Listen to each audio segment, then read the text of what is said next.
The Poem of the Man God, the second year of the public life. Chapter 227. Marjiam is entrusted to Porphirea. 24th of July, 1945. Jesus is on the Lake of Galilee with his disciples. All the disciples are with him, including Judas, who has quite recovered and whose countenance has become more gentle after his illness and the attention he has received. There is also Marjiam, who is rather frightened, as it is his first time out on the lake. He does not want to let it be seen, but every time the boat pitches more vigorously, he clings on one arm to the neck of the sheep, which shares his fear, bleating pitifully, and with the other arm he grasps whatever he can, the mast, the bench, an oar, Peter's leg, or Andrew's, or the legs of the servants who move backwards and forwards, manoeuvring the boat. And he closes his eyes, fearing perhaps that his last hour has come. Pinching the boy's cheek, Peter now and again says to him, "You're not afraid, eh? A disciple must never be afraid." The boy shakes his head in denial. But as both the wind and the lake are rising, while they approach the mouth of the river, where the Jordan flows into the lake, he closes his eyes tighter and more frequently. And at last, when the boat heels over, when struck on one side by a wave, he gives a scream of terror. Some of the apostles laugh and some tease Peter, remarking that he has become the father of a bad sailor, and some make fun of Marjiam, who always says that he wants to go by sea and by land, preaching Jesus, and then is afraid of sailing a few cables' length on a lake. But Marjiam defends himself, saying, "Every man is afraid of what he does not know. I, of water, Judas of death." I thus realize that Judas must have been afraid of dying, and I am surprised that he does not react to the boy's remark. On the contrary, he says, "You are right. Everyone is afraid of what one does not know. But we are about to arrive at Bethsaida, which is only a short distance away, and you are sure that you will find love there. I also would like to be at a short distance from the house of the Father, and be sure of finding love there." He says so, with a tired, sad expression. "Are you not trusting God?" asks Andrew, who is obviously amazed. "No, I mistrust myself. During the days of my illness, when I was surrounded by so many pure, good women, I felt so backward spiritually. How much I meditated. I would say to myself, if they still work to improve themselves and earn heaven, what must I do? Because they feel that they are still sinners, whereas I thought that they were already saints. And what about me? Will I ever succeed, Master?" "With good will, one can do everything." "But my will is very unreliable." "The help of God will make up for what is missing. Your present humility is a result of your illness. You can thus see that God, through a painful incident, has provided for you something that you do not have." "That is true, Master. But those women, what perfect disciples they are! I am not speaking of your mother. We all know about her. I mean the others. Oh, they have really surpassed me. I was one of their first tests for their future ministry. But believe me, Master, you may rely entirely on them. Eliza and I were looked after by them, and she has gone back to Bethsaida with a completely changed soul and mentality. And I hope to change too, now that they have worked on me." Judas, who is still physically not too strong, begins to weep. Jesus, who is sitting beside him, lays his hand on his head, nodding to the others to be silent. Peter and Andrew are busy in the last landing maneuvers and are silent. The zealot, Matthew, Philip, and Marjiam are certainly not anxious to speak, either because they are anxiously waiting to land or because they are wise enough not to make any remarks.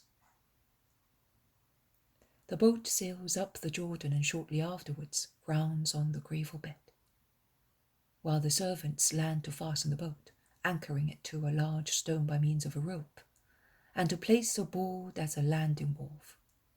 And Peter and Andrew put on their long garments. The other boat makes the same maneuver, and the other apostles land.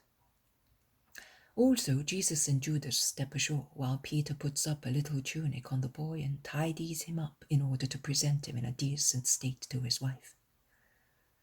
They have all now disembarked, including the sheep.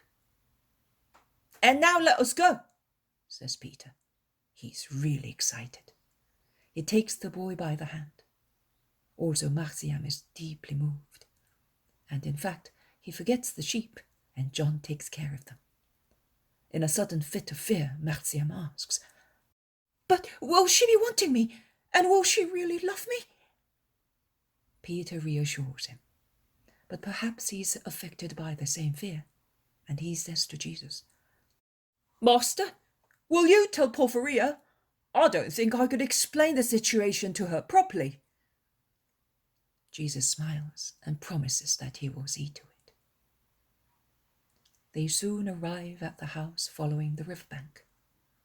Through the open door, they can hear Porphirea doing her housework. "Peace be with you," says Jesus, looking in at the kitchen door where the woman is tidying up her kitchenware. "Master, Simon!" The woman runs and prostrates herself at the feet of Jesus, and then at those of Peter. She then stands up, and while her face, which, if not beautiful, is certainly most amiable, blushes, she says, "I have been longing so much to see you. Are you all well? Come in, you must be tired." "No, we are coming from Nazareth, where we stayed for a few days, and we stopped also at Cana. The boats were at Tiberias. You can see that we are not tired. We had a boy with us, and Judas of Simon was rather weak after being ill." "A boy? Such a young disciple!" "An orphan we picked up on our way." "Oh dear, come here, my darling, let me kiss you." The boy, who was timidly half hidden behind Jesus, allows the woman, who has knelt down to be his height, to embrace and kiss him, and he shows no reluctance. "Are you going to take him with you all the time, while he's so young? He will become tired." The woman is so pitiful. She clasps the boy in her arms and holds her cheek against his. "Actually, I was thinking of something else. I was planning to entrust him to one of the women disciples when we go away from Galilee, from the lake area." "And not to me, my lord? I have never had any children of my own, but I have had many nephews, and I know how to deal with children. I am the disciple who is not good at speaking, who is not so healthy as to be able to follow you, as the other women disciples do. Oh, you know, I may also be cowardly, if you think so. But you know how I am tied up. Did I say tied up? I am tied up with 2 ropes, each pulling me in opposite directions, and I have not the courage to cut off either one or the other. Let me be of some little service to you by being the mother disciple of this boy. I will teach him what the others teach many other people, to love you." Jesus lays his hand on her head and, smiling, says, "The boy was brought here because I knew he would find a mother and a father here. Here, let us make up the family." And Jesus puts Marjiam's hands into those of Peter, whose eyes are shining with tears, and those of Porphirea. And bring this innocent boy up in a holy manner. Peter, of course, already knew, and he only wipes off a tear with the back of his hand.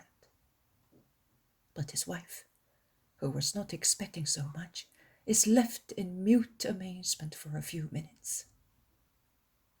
She then kneels down again, saying, "Oh, my Lord, you took away my husband and left me almost a widow.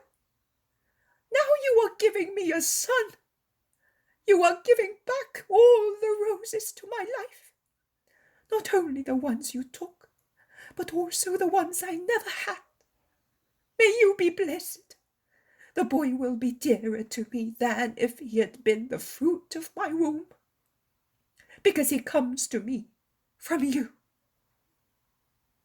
And she kisses Jesus' tunic and the boy and takes him on her lap. She is happy. "Let us leave her to her love effusions," says Jesus. "You may remain as well, Simon. We are going to town to preach. We shall come back late this evening and ask you for food and a place to rest." And Jesus goes out with his disciples, leaving the three in peace. John says, "My Lord, Simon is happy today." Do you want a child as well? No. I would like a pair of wings to fly up to the gates of heaven and learn the language of the light, to repeat it to men. And he smiles. They settle the sheep at the end of the orchard, near the large room where the nets are stored. They give them some leaves, grass and water of the well, and then go towards the town centre.